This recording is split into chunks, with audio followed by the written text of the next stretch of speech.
본문의 말씀을 중심으로 그 실수와 그 결과들이라는 제목으로 말씀을 전하고자 합니다. 우리 모두는 인생을 살아가면서 가끔 뼈아픈 실수들을 합니다. 그러면서 그렇게 후회하죠. 만약 내가 그때 다르게 행동했더라면 더 좋은 결과들을 얻을 수 있을 텐데 라고 그렇게 회상하기도 합니다.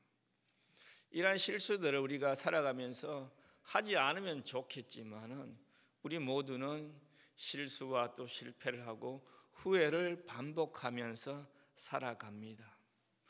우리뿐만 아니라 성경에 나타난 위대한 그 믿음을 가졌던 신앙의 그 위인들도 인물들도 이러한 실수를 하였습니다. 성경은 그들의 실수를 빠뜨리지 않고 우리에게 들려주고 있습니다.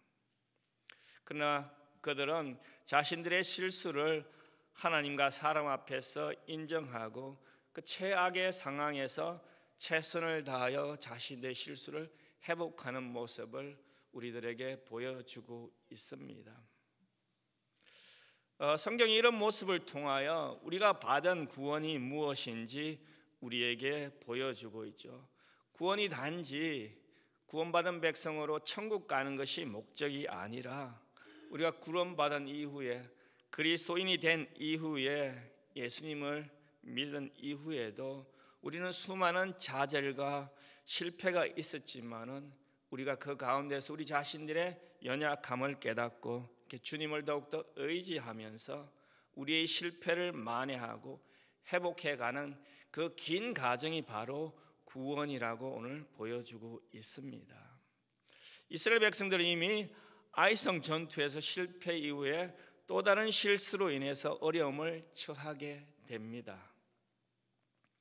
그 실수가 무엇인지 우리 지난 수요일 우리 담임 목사님의 그 설교를 통해서 우리는 알고 있습니다.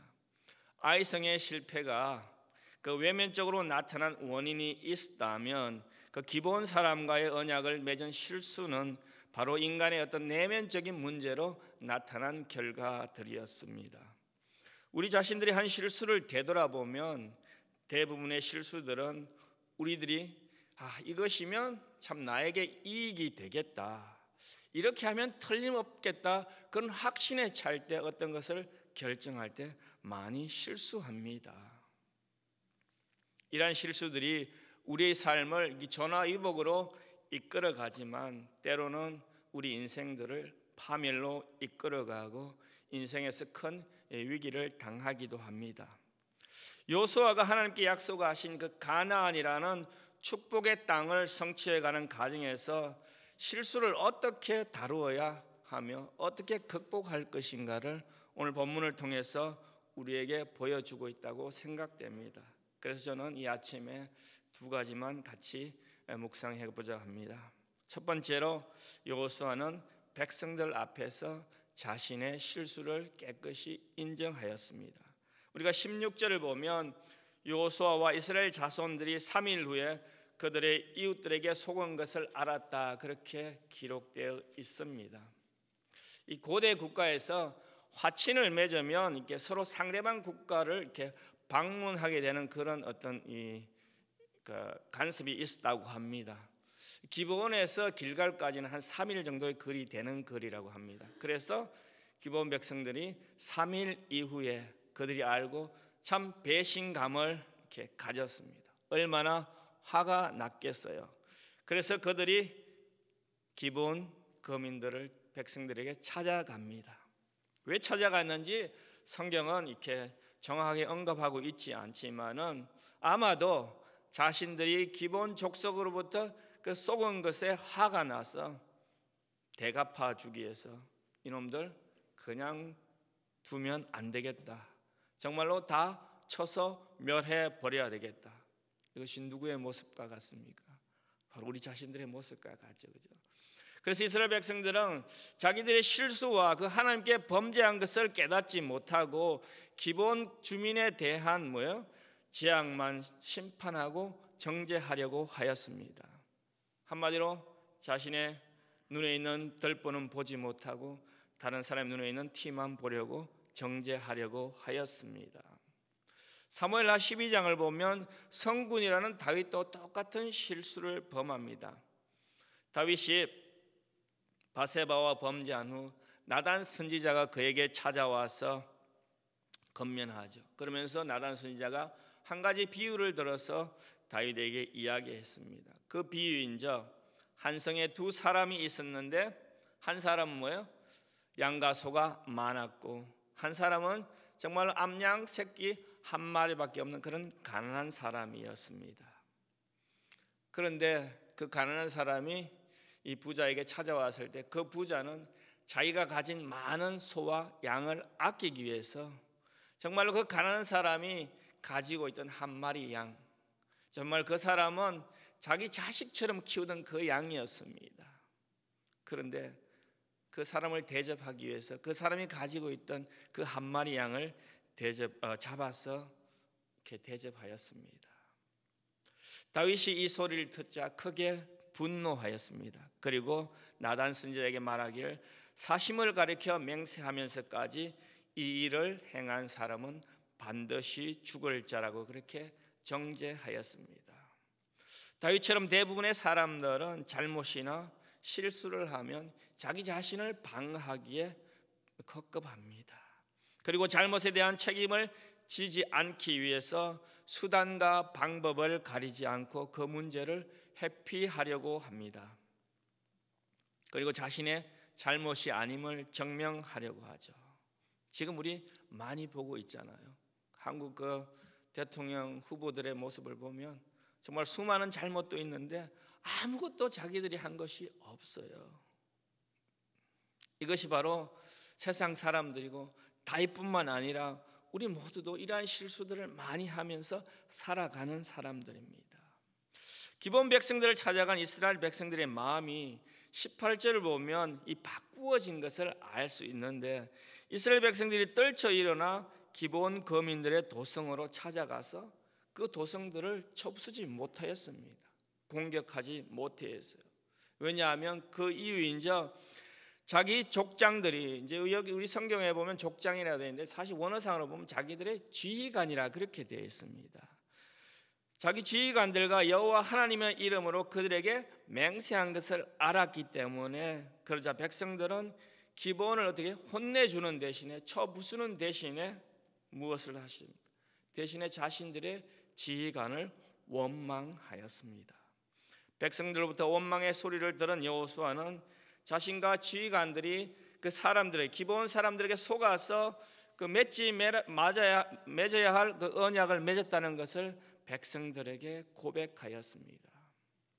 기본 사람들로부터 속은 것도 잘못이지만 하나님께 여쭤보지 않고 결정한 실수와 그 원인들에 대해서 자신들에게 잘못이 있음을 인정한 것입니다. 지휘관들은 자신들에게 해가 있고 손해가 있다 할지라도 여호와의 이름으로 맹세한 것을 지키는 것이 하나님의 뜻과 성품인 것을 알려주고 있습니다. 여호수아와 이스라엘 백성들은 기본 주민들을 제거할 수 있는 힘도 있었습니다. 그렇지만 그들은 여호와의 이름으로 맹세하였기 때문에 여호와의 이름 때문에 기본 주민들을 해할 수가 없었던 것입니다. 오히려 기본 주민들이 적의 침입을 받았을 때 여호수아와 이스라엘 자손들이 그들을 구원해 줍니다. 이러한 모습을 통해서 기본 주민과 같은 우리들을 위해서 하나님께서는 자기 아들을 통해서 우리를 구속하시고 보호하신 그 하나님의 사랑을 우리는 엿볼 수가 있습니다. 여호수아는 백성들 앞에서 실수를 인정하고 그 지휘관들로 하여금 기본 족속에 대한 분명한 이 조치를 취하였습니다. 그래서 그들을 전쟁에 참여하지 못하게 할 뿐 아니라 분명한 책임을 지어서 그들에게도 하나님의 약속을 지키게 하였습니다. 그래서 기본 주민들은 하나님의 집을 위해 나무를 패며 물을 깃는 자가 되게 함으로써 그들도 하나님을 섬기고 하나님을 알고 하나님을 믿는 백성으로 만들었습니다. 훗날 기브온 백성들이 이스라엘이 잘못된 길을 걸어갈 때도 그들은 성전에 머물고 있었으며 다윗이나 솔로몬 곁에서 충성을 다했습니다. 또 느헤미야가 성을 건축할 때 그 성 건축에도 같이 참여하였죠.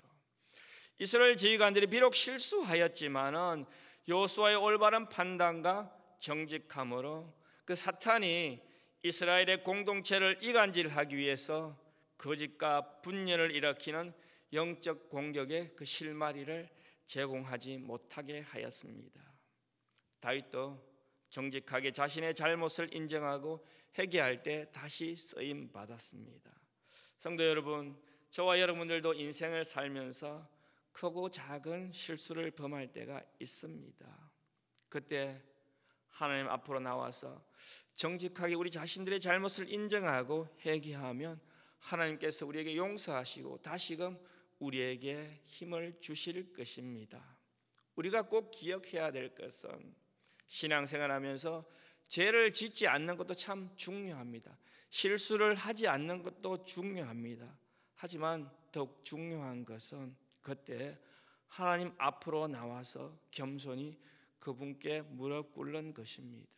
그 이유는 예수님께서는 의인을 구원하려 이 땅에 오시지 않았고 저와 여러분 같은 죄인을 구원하시기 위해서, 실수 많은 저희들을 구원하시기 위해서 이 땅에 오셨기 때문이라는 것입니다. 둘째, 우리가 살펴볼 것은 이스라엘은 실패를 통하여서 하나님께 순종하는 법을 배웠습니다. 19절을 보면 모든 족장이 온 회중에게 이르되 우리가 이스라엘 하나님의 여호와로 그들에게 맹세하였은즉 이제 그들을 건드리지 못하리라 하였습니다. 그러므로 이스라엘 사람들은 여호수아와 지휘관들을 원망하였습니다.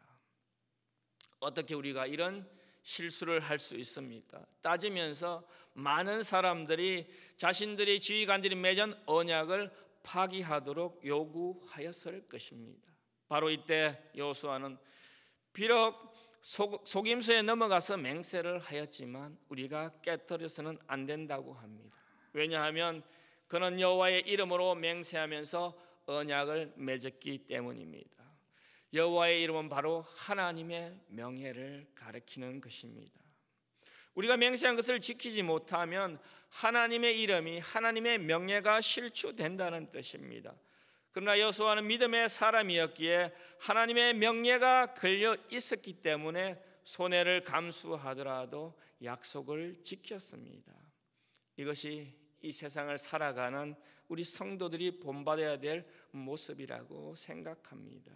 여호수아는 20절과 21절에서 그래서 그들을 살리라는 명령을 합니다. 그들을 살리는 이유가 무엇입니까? 그들을 살리는 것은 하나님의 이름과 영광 때문입니다. 그들을 살리는 것은 여호와의 이름으로 맹세하였기 때문입니다.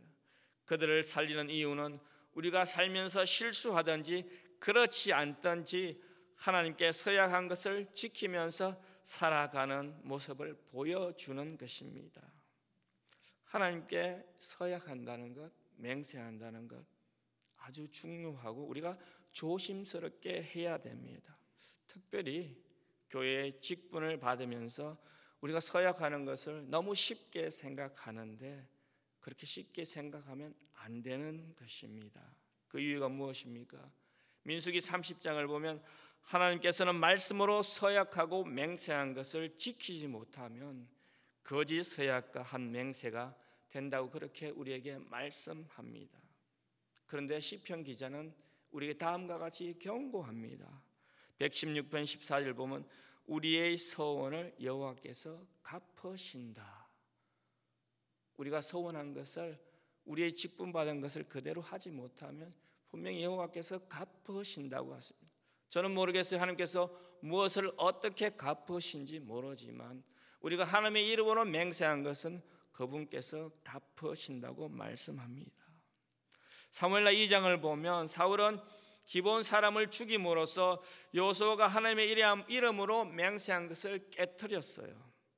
그래서 다윗 시대에 3년이나 기근이 왔습니다. 기브온 족속들이 베냐민 지파의 경내에서 생활하였기 때문에 베냐민 지파 사울에게는 매우 불편하였을 것이에요. 왜냐하면 그들이 자기들의 실수한 그것들을 이렇게 계속 보여주고 있기 때문에 그러한 존재들이었기 때문에요. 그래서 사울은 여호수아가 수백 년 전 기브온 사람들과 맺은 언약을 깨뜨렸습니다. 그 결과로 하나님께서 이스라엘을 심판하였죠. 왜냐하면 사울의 언약 파기는 심각한 죄의 결과였기 때문입니다. 여호수아는 자신들의 현실적인 목표가 전쟁의 승리였지만은 더 근본적인 것은 하나님과 맺은 언약을 지키는 것이었습니다. 가나안 족속과 전쟁을 치르는 근본적인 목표가 그들을 섬멸시키고 땅을 차지하는 것이 아니라 하나님의 그 믿음의 조상 아브라함에게 약속하신 그 땅, 우리에게 복을 주시겠다고 하신 그 약속, 그 언약을 따라서 순종하고 따라가는 삶임을 분명히 말씀하고 있는 것입니다. 그래서 여호수아는 기브온 주민들의 속임수에 넘어간 궁극적인 책임이 바로 자신과 이스라엘 백성들에게 있음을 인정하였던 것입니다. 문제는 하나님의 명령에 순종하는가 불순종하는가였지 전쟁에서 승리하는 것이 우선순위가 아니었다는 뜻입니다. 하나님이 허락하신 약속을 땅에 성취하는 과정에서 어떤 어려움이 온다 해도 말씀에 순종하고 그 말씀에 따라 살아가는 것을 놓쳐서는 안 된다는 사실을 오늘 보여주고 있습니다. 우리도 마찬가지입니다. 우리가 이민자로 살아가면서 우리가 이 땅에 왜 이민 왔습니까? 어떤 분들은 자녀의 교육을 위해서, 어떤 분들은 경제적인 성공을 위해서 왔습니다. 다 좋아요. 다 좋은데, 그런데 한 가지 잊지 말아야 하는 것은 하나님과 맺은 우리의 약속들입니다. 여러분들은 어떠한 약속을 맺었습니까? 우리는 그런 약속을 맺었을 것이에요. 하나님의 백성으로 살아가겠다고, 성도로 살아가겠다고, 하나님의 말씀을 붙잡고 예배자로 살아가겠다는 그 약속이 더 중요하다는 것입니다. 여호수아가 기브온 사람들을 불러서 왜 자신을 속였는지 물어보았죠. 그러니 그들의 대답이 오늘 우리가 읽은 본문의 말씀 24절입니다. 당신의 하나님 여호와께서 그 종 모세에게 명하사 이 땅을 당신들에게 주고 이 땅 모든 거민을 당신들 앞에서 멸하라 하신 것이 당신의 종에게 분명히 들리므로 당신들을 위하여 우리의 생명을 잃을까 심히 두려워하여 이같이 하였나이다 대답하였습니다. 마치 그들의 신앙 고백과 같은 대답이었습니다. 그들은 우리가 들었다고 대답합니다. 무엇을 들었습니까? 그들은 신명기 7장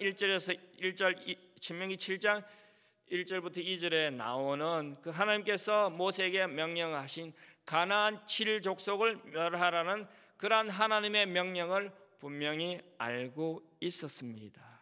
그래서 그들은 당신들의 종에게 분명히 들림으로라는 그런 말을 하였습니다.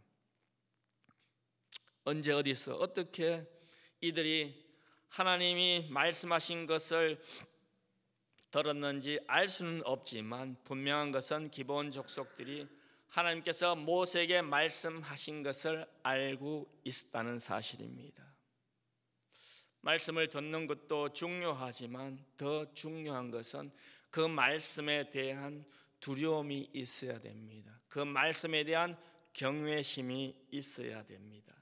기브온 족속뿐만 아니라 기생 라합도 가나안의 많은 다른 나라 사람들도 하나님에 관하여 들었습니다. 생각해 보십시오.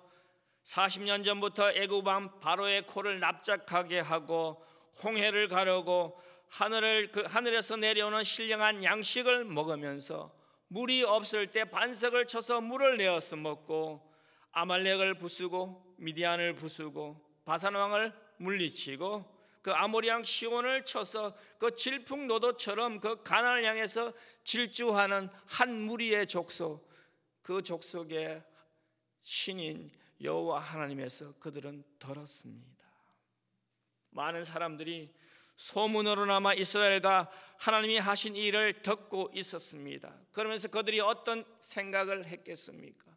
여호와 하나님의 약속은 반드시 실현된다는 그러한 생각, 그러한 믿음이 들기 시작했을 것입니다.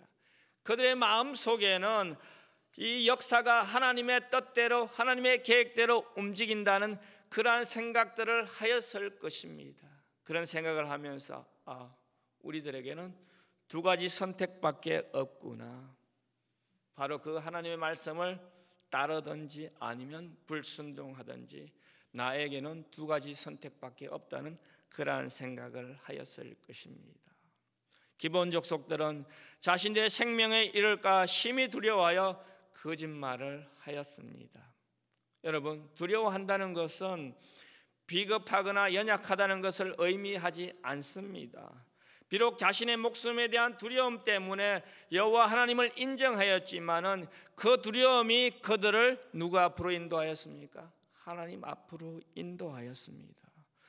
두려움은 고통과 위험을 닥칠 때 죽음을 앞두고 우리가 느끼는 우리의 감정이지만은 하나님의 말씀에 대한 두려움은 결코 어떤 위협이나 그 처벌을 위한 것이 아니라 그분을 경외하기 때문에 우리가 두려워한다는 의미를 가지고 있습니다. 그래서 시편 기자는 이 장을 보면 여호와를 경외함으로 섬기고 떨며 즐거워하라고 그럽니다.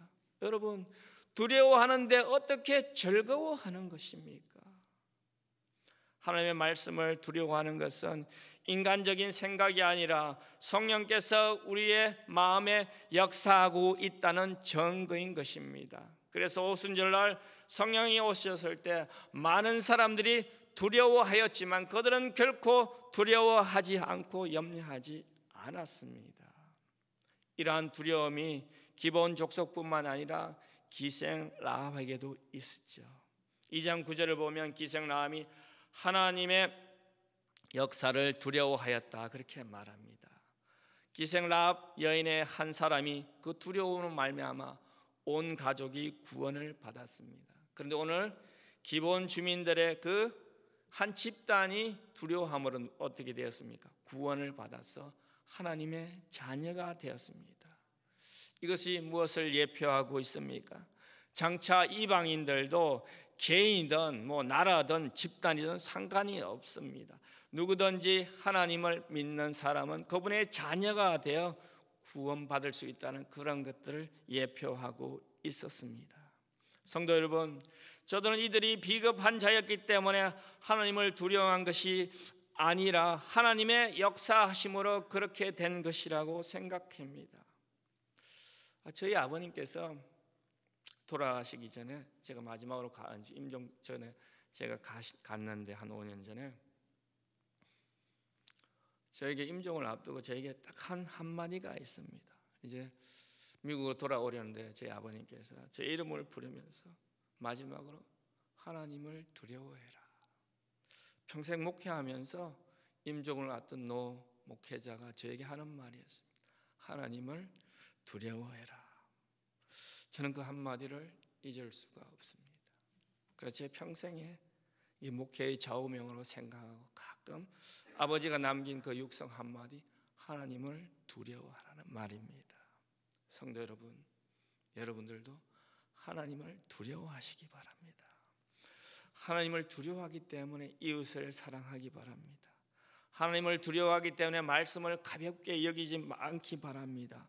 하나님을 두려워하기 때문에 정직하게 살아가기를 바랍니다. 하나님을 두려워하기 때문에 예배하기 바랍니다. 예배자로 살아가기 바랍니다. 아무리 코로나가 힘들더라도 정말 그보다 더 두려운 분이 바로 하나님이라는 사실을 잊지 마시기 바랍니다. 우리 모든 행동 하나가 그분 앞에서 우리가 성도라면 두려운 마음으로 해야 하는 것입니다. 하나님을 두려워하는 것은 염려나 불안이 아니라 우리 성도의 아름다운 삶의 모습이라는 것을 오늘 말씀하고 있습니다. 말씀을 정리하겠습니다. 이스라엘 백성과 여호수아의 실수가 결과적으로 기본 주민을 하나님의 백성으로 살아갈 수 있도록 하였습니다.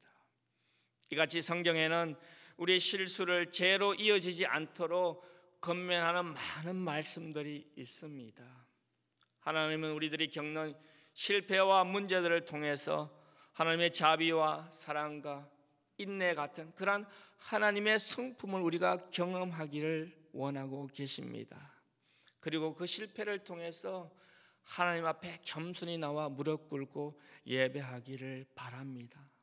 성도 여러분, 우리는 죄로 인해서 우리의 완전성을 상실했습니다. 그러므로 저와 여러분들은 실수할 수밖에 없는 존재가 되었어요. 중요한 것은 실수한다는 그 자체가 아니라 실수했을 때 그 실수한 상황과 현실에 흔들리지 말고 우리가 두려워해야 될 대상, 우리가 경외해야 할 대상이 누구인지 정확히 알아야 한다는 사실입니다. 우리의 실수 가운데서도 여전히 그분은 우리들을 사랑하고 계십니다. 이러한 하나님을 오늘도 경험하는 하루가 되기를 주님의 이름으로 축원드립니다. 우리 다 같이 기도하도록 하겠습니다.